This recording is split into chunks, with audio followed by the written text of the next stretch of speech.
That freeze this winter was horrible. We were trying to stay warm and our electricity kept going out. I don't remember a lot because I was so sick, but I remember bits and pieces. And there was a lady in the tent next to me. She was a good friend. She helped me out since I came here. And she froze to death. She was in the tent right here, right next to me.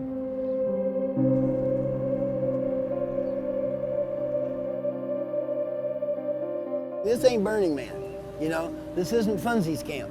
This is a camp with some amount of danger and trouble.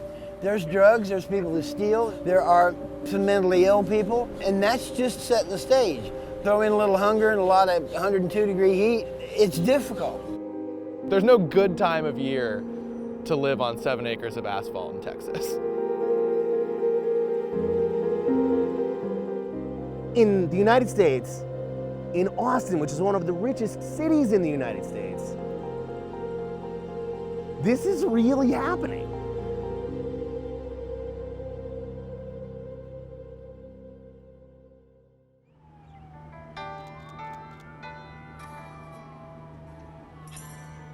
It's my favorite gospel song. I've been homeless since February the 27th, 2017, when I was released out of prison. I was in Houston on the streets and we were sleeping on the sidewalk and we had to like wander around all day long. And I stayed there for about 3 years. I couldn't stay on the streets much longer. I Googled this homeless camp in Austin and I thought, well, let me try to go there and see if they'll help me. And so I packed my stuff and I went and bought a tent and I came out here.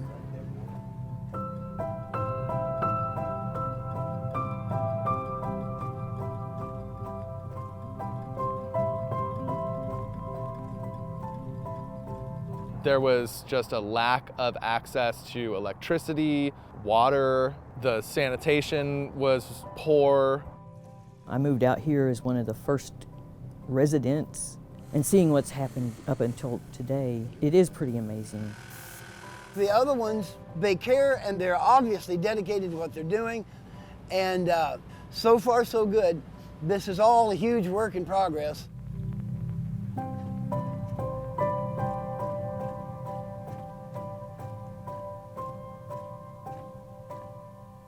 Most of all, more than anything else, thank you to the residents of the camp here for allowing us in your lives. We're going to keep working to try to improve this place. We believe that access to shelter, electricity, air conditioning, heat, food, and water is a human right. We are a homeless service organization that's programming is run for and by people who have a lived experience with homelessness. And if nothing else, I know that a history of poverty, a history of substance use disorders, a history of mental health challenges do not define who a person is. We believe in radical acceptance. We don't make people change their way of thinking, their way of being, or their behavior in order to access the programming that we have here. If you go down the street and ask 10 people what causes homelessness, 5 of them are going to say drug addiction and 5 of them are going to say mental illness. Anybody can think of somebody that they know who struggles with mental health or substance use issues, and that person's probably not homeless. That's because many people who struggle with those issues have a support network that activates and bails them out. People who end up living in the streets don't have that safety net. So that is the cause of homelessness, is a catastrophic loss of community. I was a serial robber in Houston. We got busted in '74. That case alone, when I was 19 years old, it destroyed my whole life. That was it. Of course, I was too young to realize that. I grew up in prison. I never learned how to cook. I never learned how to pay bills. I never learned how to do anything. And I'm 66. You know I have people that's here for me.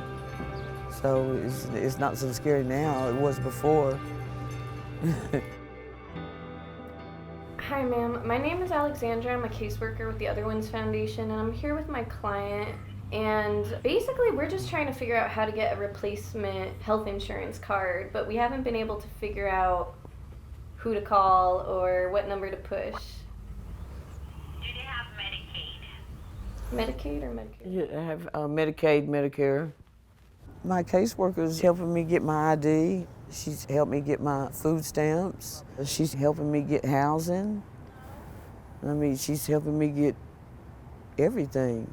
My mistakes were so bad that no one wants me to live in their apartments or their homes, but I've changed. People change. Come on, let's go. I would be a fool for you. I'd do any silly thing you ask me to.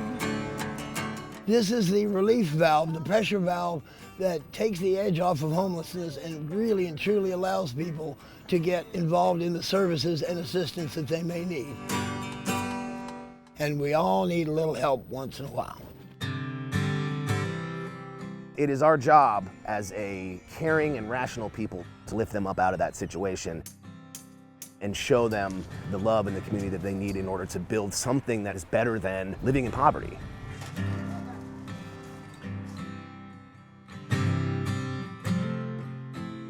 So if you're one of those people who wants to do leadership committee, be here on Thursday, same time, 6 o'clock. Please tell your neighbors. We've helped facilitate an election of a resident-led leadership committee. We try to not make a lot of decisions without consulting the residents here.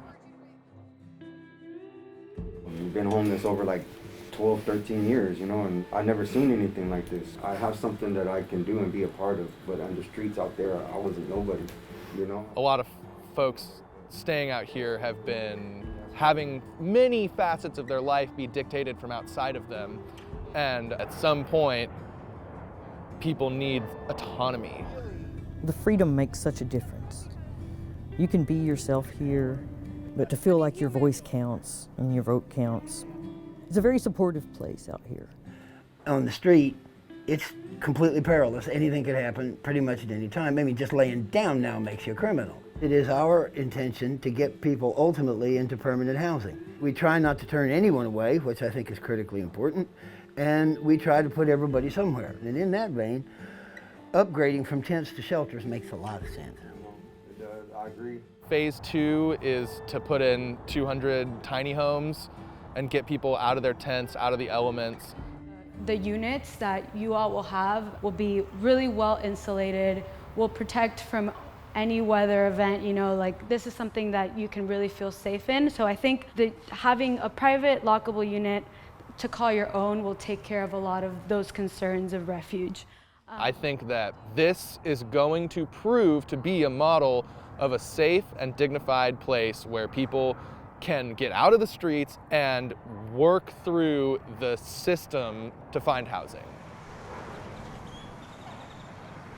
Big Wanda. See, you already got a name. I've been in prison most of my life. If you've been in prison, it's hard to rent. People don't want to rent to you. Come on, Wanda, let's go, baby.